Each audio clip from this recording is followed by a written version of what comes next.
Hello friends, स्वागत है आप सभी का हमारे यूट्यूब चैनल पर। तो फ्रेंड्स, आज हम यहाँ पर सॉल्व करने वाले हैं जो पेपर है। ये जीके का होगा क्वेश्चन, और ये बहुत ही इंपॉर्टेंट क्वेश्चन होने वाले हैं क्योंकि ऐसे क्वेश्चंस बार बार रिपीट होते हैं।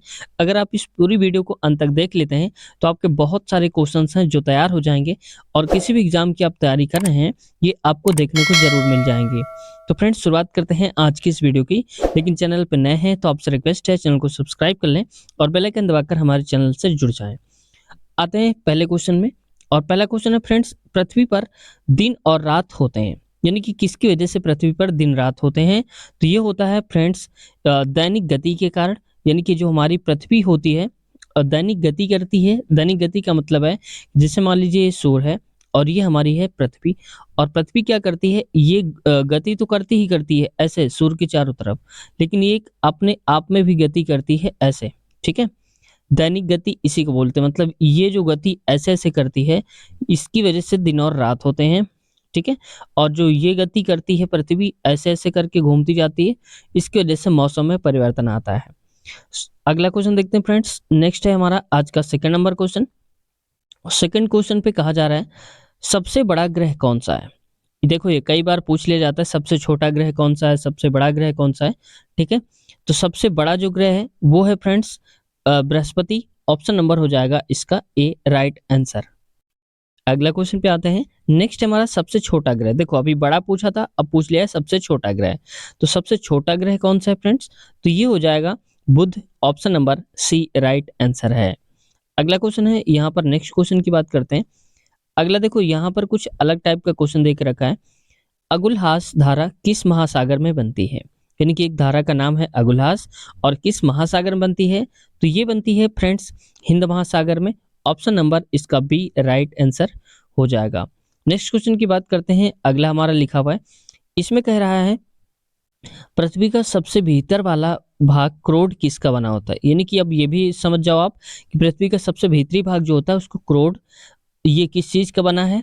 तो फ्रेंड्स, ये जो बना हुआ है लोहा और निकल का बना हुआ है। ऑप्शन नंबर हो जाएगा इसका लोहा और निकल राइट आंसर हो जाएगा, डी वाला। अगले क्वेश्चन में आते हैं।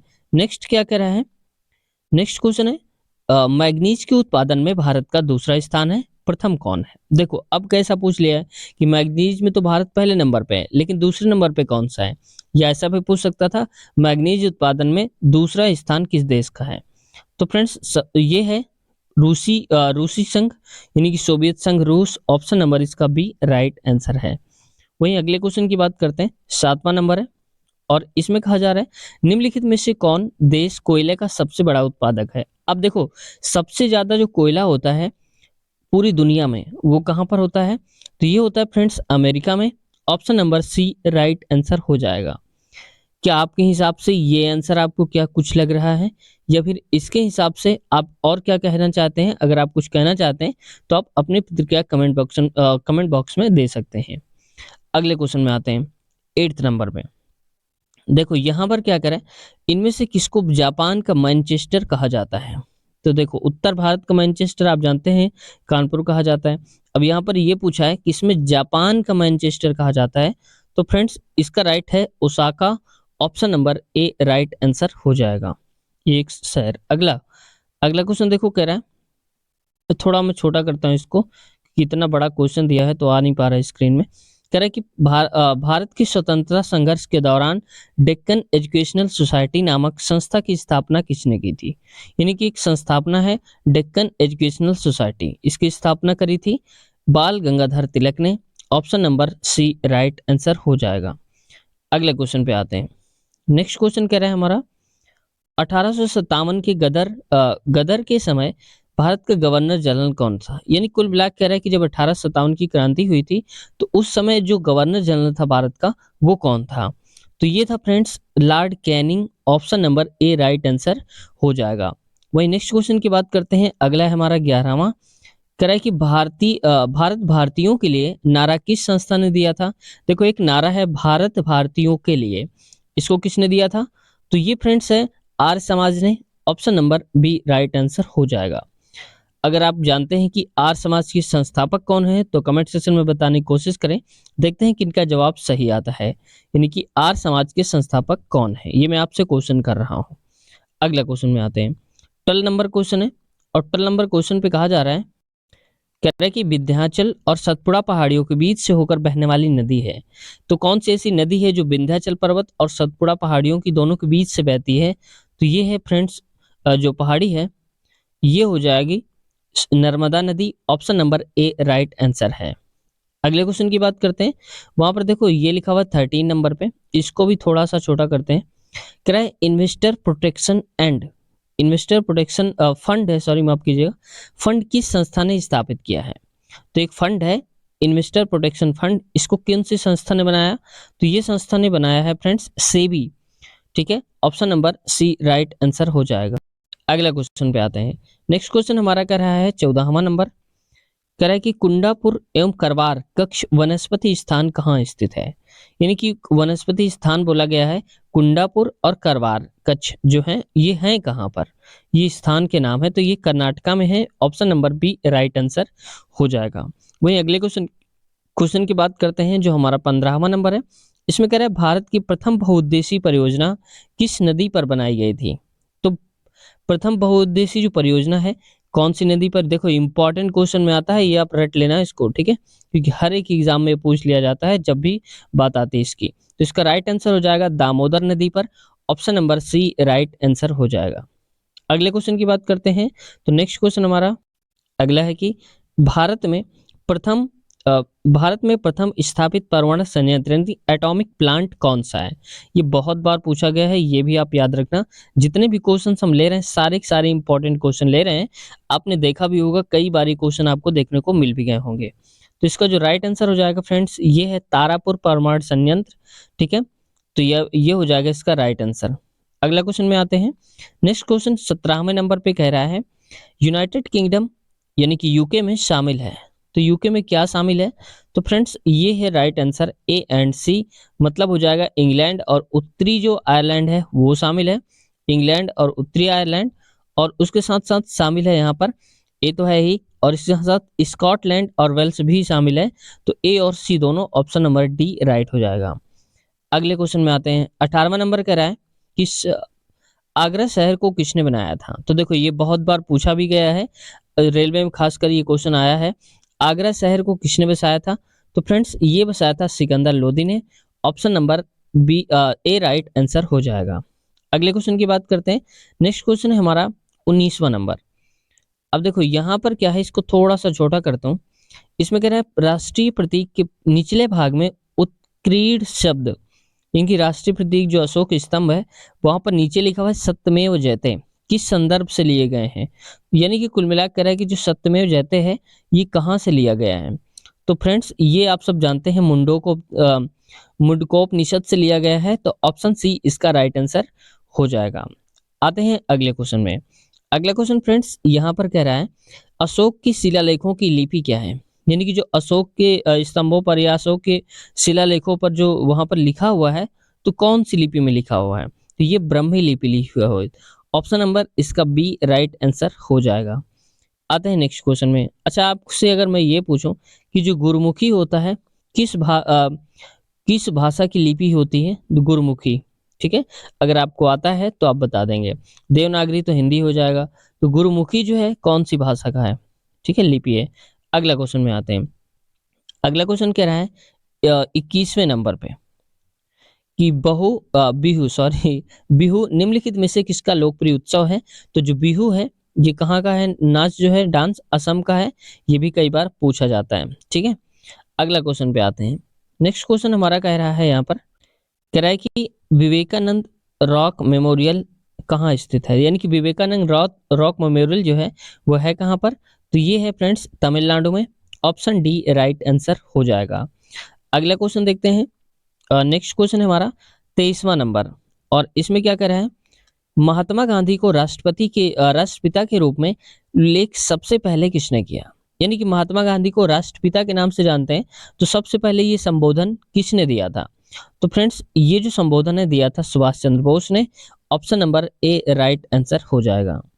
अगले क्वेश्चन की बात करते हैं। नेक्स्ट है हमारा 24वां नंबर और इसमें कहा जा रहा है प्रथम गोलमेज सम्मेलन कहाँ हुआ था। देखो ये कई बार क्वेश्चन पूछा गया है कि प्रथम गोलमेज सम्मेलन कहाँ पर कराया गया था। तो फ्रेंड्स ये हुआ था लंदन में। Option number B right answer हो जाएगा। अगला क्वेश्चन पे आते हैं। नेक्स्ट क्वेश्चन है हमारा 25वां नंबर और इसमें कह रहा है देश का लौह पुरुष किसे कहते हैं। यानी कि आप जानते होंगे कि लौह पुरुष के नाम से भी हम जानते हैं एक महान पुरुष हैं, तो उनका है सरदार पटेल जी नाम है, सरदार वल्लभ भाई पटेल के नाम से भी जानते हैं। जो भी आपको वहां पर लिखा मिल जाए आप उसी को टिक कर देना है लौह पुरुष के नाम से। अब यहाँ से आपने एक ध्यान दिया होगा कि ये क्या जो पूछे जा रहे हैं, ज्यादातर जो क्वेश्चन है उनके टाइटल पूछे जा रहे हैं, जिनके नाम से हम कुछ और नाम से हम जिनको जानते हैं महान पुरुषों को कोई और नाम रखा है तो वही होता है। अगला क्वेश्चन में आते हैं। नेक्स्ट क्वेश्चन देखो कह रहा है महात्मा गांधी जी को अधनंगा फकीर किसने कहा था। तो देखो एक अंग्रेज थे, उन्होंने कहा था अधनंगा फकीर। और कौन से अंग्रेज ने कहा था, ये कहा था चर्चिल ने। ऑप्शन सी राइट आंसर हो जाएगा। अगले क्वेश्चन की बात करते हैं। नेक्स्ट क्वेश्चन है फ्रेंड्स हमारा ये कह रहा है महात्मा गांधी निम्नलिखित में से किन से अधिक प्रभावित थे। जो महात्मा गांधी थे सबसे ज्यादा जो प्रभावित हुए वो किससे हुए थे, ये थे लियो टॉल्स्टॉय ने। Option number B right answer हो जाएगा, ये भी एक अंग्रेज ही थे। अगले क्वेश्चन की बात करते हैं। नेक्स्ट है महात्मा गांधी का जन्म हुआ था। तो देखो ये कई बार ये भी हमें कंफ्यूजन में डाल देते हैं, हालांकि ये आसान क्वेश्चन होते हैं लेकिन वहां ऑप्शन देखकर हम कंफ्यूज हो जाते हैं। तो महात्मा गांधी का जन्म कहाँ हुआ, कब हुआ था, तो 1869 में हुआ था। 2 अक्टूबर 1869 में हुआ था, आप जानते भी होंगे। दो ये ओ है, 2 अक्टूबर में हुआ था 1869 में। ठीक है, कहाँ पर, पोरबंदर राजकोट में। अगला क्वेश्चन भी आते हैं। नेक्स्ट क्वेश्चन हमारा पंजाब केसरी के नाम से विख्यात है। तो पंजाब केसरी देखो हमने अभी थोड़ी देर पहले क्या बताया कि टाइटल पूछे जा रहे हैं, जिन भी हम महान पुरुषों को किसी और अन्य नाम से जानते हैं वो नाम पूछ लिया है यहाँ पर। तो पंजाब केसरी के नाम से हम जानते हैं, किनको जानते हैं, तो ये है लाला लाजपत राय को। Option number D right answer हो जाएगा। अगला क्वेश्चन पे आते हैं। नेक्स्ट क्वेश्चन है फ्रेंड्स यहाँ पर कह रहा है कि निम्नलिखित में से कौन सी गंगा की सहायक नदी नहीं है। तो गंगा की सहायक नदी नहीं है, इनमें से कौन सी। अब ध्यान देना है, कई बार क्या होता है कि हम ये पढ़ते हैं निम्नलिखित में से कौन सी गंगा की सहायक नदी है और फटाक से आंसर कर देते हैं, गलत हो जाता है। अब सहायक नदी नहीं है, इसके लिए आपको आना चाहिए कि सहायक नदियां कौन कौन सी हैं। तो इसका राइट आंसर हो जाएगा स्वर्ण रेखा, ऑप्शन ए। क्योंकि गंगा की सहायक नदी सोन भी है, गंडक भी है और कोसी नदी भी है, जो कि बिहार का शोक भी आप जानते होंगे, उसको जानते हैं। अगला क्वेश्चन है, नेक्स्ट क्वेश्चन में आते हैं। अगला क्वेश्चन, किस राज्य की सीमा चीन से जुड़ी है। अब देखो यहाँ से चीन से जुड़ी है, तो ये क्वेश्चन है मैप का। तो अगर आपका मैप तैयार होगा तो आप समझ जाएंगे वहां पर किससे जुड़ी हुई है। इसका right answer friends Arunachal Pradesh. Option number D right answer हो जाएगा। अगले क्वेश्चन की बात करते हैं। नेक्स्ट है हमारा जो क्वेश्चन है, इसमें कह रहा है कितने वर्ष के पश्चात, यानी कि कितने वर्षों के बाद राष्ट्रीय जनगणना होती है, कितने अंतराल में होती है। तो ये होती है फ्रेंड्स 10 साल में। ऑप्शन नंबर ए राइट हो जाएगा। अभी हुई थी 2011 में लास्ट वाली, और होना चाहिए था 2021 में, लेकिन कोरोना की वजह से नहीं हो पाई और अब तक भी नहीं हो पा रही है। ठीक है, तो जो भी अब आंकड़े आएंगे जनगणना संबंधित, वो आपको फिलहाल के लिए 2011 वाले ही याद रखने हैं, क्योंकि जब तक 2021 वाली जनगणना नहीं हो जाती आपको 11 वाले ही आंकड़े याद रखने हैं। भले ही वो आंकड़े बदल चुके हों लेकिन आपको मान के वही चलना है। अगला क्वेश्चन में आते हैं। काजीरंगा नेशनल पार्क कहाँ पर है। तो देखो कमेटी पोस्ट भी हमने डाली थी, अगर आप में से बहुत सारे लोगों ने जवाब भी दिया था और सही भी जवाब दिया था। काजीरंगा नेशनल पार्क कहाँ पर है। तो मैं आपसे एक बार पूछ लेता हूँ इसको बताने से पहले कि ये कहाँ पर है, आपके हिसाब से आपको क्या लगता है कि ये है कहाँ पर, देखते हैं। अब देखो इसका राइट आंसर हो जाएगा फ्रेंड्स असम में है, तो ऑप्शन सी राइट आंसर हो जाएगा। नेक्स्ट क्वेश्चन की बात करते हैं। ऑपरेशन फ्लड, देखो ये बहुत बार पूछे जाते हैं, ऑपरेशन फ्लड से संबंधित है। ऑपरेशन फ्लड का संबंध किससे फ्रेंड्स, तो ये है डेयरी विकास से। ऑप्शन डी राइट आंसर हो जाएगा। अगला क्वेश्चन, अब देखो यहाँ पर श्वेत क्रांति का संबंध किससे है, दूध से है। ठीक है, अगला क्वेश्चन में आते हैं। नेक्स्ट कह रहा है धान की खेती के लिए, अगर धान की खेती करनी है तो उसके लिए उत्तम मिट्टी कौन सी है, सबसे अच्छी मिट्टी कौन सी है अगर हमें धान की खेती करनी है, तो ये है दोमट मिट्टी। ऑप्शन सी राइट आंसर है। नेक्स्ट क्वेश्चन की बात करते हैं। 36वां नंबर है और इसमें कह रहा है 36वें नंबर पे कौन से भारतीय शहर हैवी इलेक्ट्रिकल से संबंधित है। यानी कि हैवी इलेक्ट्रिकल का काम होता है वहाँ पर, किस शहर में होता है? तो ये भोपाल में, और भोपाल जानते हैं मध्य प्रदेश की राजधानी है, ठीक है। अब आते हैं नेक्स्ट क्वेश्चन में। अगला क्वेश्चन है फ्रेंड्स यहाँ पर 37वां नंबर, और इसमें कह रहा है भारत में हरित क्रांति का श्रेय किस सुविख्यात कृषि औद्योगिक वैज्ञानिक को जाता है, उनका नाम क्या है? यानी कि कुल मिला के ये कहना चाहता है कि हरित क्रांति के जनक कौन है। तो इसका जो राइट आंसर फ्रेंड्स ये हो जाएगा doctor Verghese Kurien, option number C right answer हो जाएगा। अब आते हैं नेक्स्ट क्वेश्चन में। अगला क्वेश्चन है फ्रेंड्स यहाँ पर देखो, इसमें कह रहा है राणा प्रताप सागर संबंधित है। जो राणा प्रताप जो सागर है यानी कि बांध है वो संबंधित है, किससे रिलेटेड है? तो ये है फ्रेंड्स जल विद्युत से, यानी कि बिजली उत्पादन होता है वहां पर राणा प्रताप सागर में, जल का विद्युत का उत्पादन होता है, बिजली का।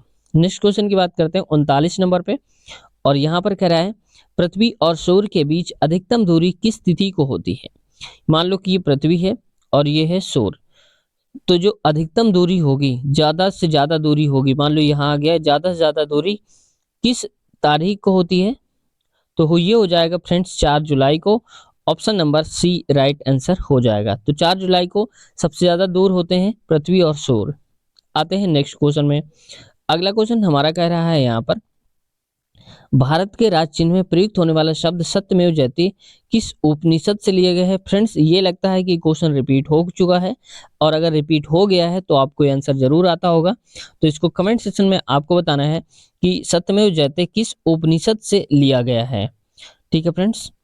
अब फ्रेंड्स अगला क्वेश्चन देखते हैं। यहाँ पर लिखा हुआ है गायत्री मंत्र किस पुस्तक से लिया गया है? तो देखो गायत्री मंत्र कौन सी पुस्तक से लिया गया है?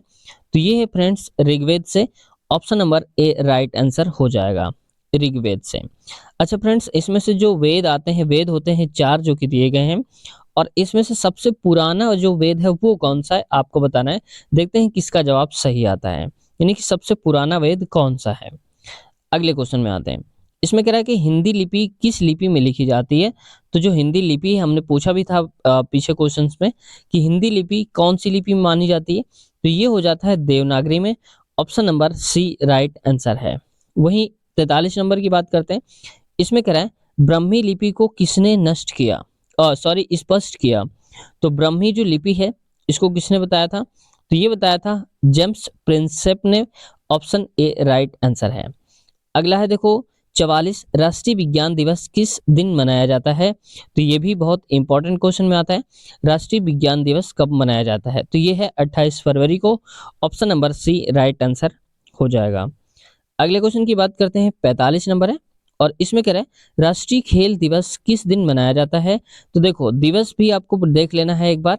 तो राष्ट्रीय, अगर कहीं ये क्वेश्चन रिपीट होते हैं तो अब आपकी गलत होने वाले नहीं है। अगर आप अब तक पूरी वीडियो देख रहे हैं, बस कुछ क्वेश्चन अभी कराएंगे 2 4 5, इसके बाद फिर आगे देखेंगे। तो राष्ट्रीय खेल दिवस कब मनाया जाता है? तो ये राष्ट्रीय खेल दिवस 29 अगस्त को मनाया जाता है, मेजर ध्यानचंद जी के जन्मदिन पर, आप जानते होंगे 29 अगस्त। क्वेश्चन आज के इतना ही लेते हैं इस स्लाइड में।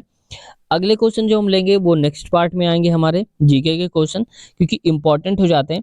और आज के लिए इतने ही रखते हैं। अगर आपने पिछले वाले पार्ट्स नहीं देखे हैं या कुछ और टाइप की वीडियोस नहीं देखी हैं, तो इसी वीडियो के नीचे लिंक में आप एक बार चेक कर लीजिएगा। आपको बहुत सारी टाइप की वीडियोस की लिंक मिल जाएगी, जिस टाइप की आप देखना चाहें तो देख सकते हैं, या इसी जीके के पार्ट 1 और 2 देखना चाहते हैं तो भी इसकी लिंक मिल जाएगी आपको इसी वीडियो के नीचे, आप एक बार देख लेना। तो फ्रेंड्स उम्मीद करता हूँ आज आपको काफ़ी कुछ सीखने को मिला होगा। अगर आपने कुछ सीखा है इस वीडियो से, तो चैनल को अगर अब तक सब्सक्राइब नहीं किया तो आपसे रिक्वेस्ट है चैनल को सब्सक्राइब कर लें और हमारे चैनल से जुड़ जाएं, जिससे हमारे वीडियोस आप तक पहुंचती रहें और आप अपडेट होते रहें। तो मिलते हैं नए वीडियो में, अपना ख्याल रखिए, टेक केयर, बाय बाय।